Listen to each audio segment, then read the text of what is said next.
പ്രവാചക വചനങ്ങളിൽ നിന്നും അല്പം കാര്യങ്ങൾ അറിയാൻ ഹദീസിൽ നിന്നും പ്രവാചകവാണിയിലേക്ക് സ്വാഗതം. ഇന്ന് ഒരു പ്രധാനപ്പെട്ട കാര്യം ഞാൻ നിങ്ങളെ ഓർമ്മിപ്പിക്കുകയാണ്. നമുക്കെല്ലാവർക്കും അറിയാവുന്ന ഒരു ഹദീസാണ്, പക്ഷേ അതിൻ്റെ ആഴം നമ്മൾ ശ്രദ്ധിച്ചിട്ടുണ്ടോ എന്ന് എനിക്കറിയില്ല. നബി സല്ലല്ലാഹു അലൈഹി വസല്ലമ സ്വഹാബികളോട് പറഞ്ഞു, ഒരു മനുഷ്യൻ സ്വന്തം മാതാപിതാക്കളെ ചീത്ത വിളിക്കുന്നത് വലിയ പാപമാണ് എന്ന്. ഇത് കേട്ടപ്പോൾ സ്വഹാബികൾ ചോദിച്ചു, യാ റസൂലല്ലാഹ്, ഒരാൾ സ്വന്തം മാതാപിതാക്കളെ ചീത്ത വിളിക്കുമോ?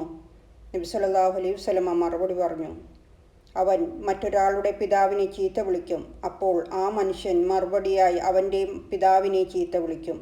അതുപോലെ അവൻ മറ്റൊരാളുടെ അമ്മയെ അപമാനിക്കും, അപ്പോൾ മറുപടിയായി അവൻ്റെ അമ്മയെയും അപമാനിക്കും.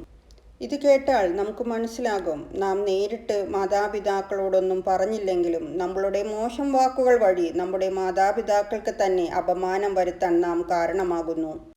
അത് എത്ര ഭയാനകമായ പാപമാണ്. അതിനാൽ സഹോദരങ്ങളെ, നമുക്ക് നമ്മുടെ നാവ് കാക്കണം.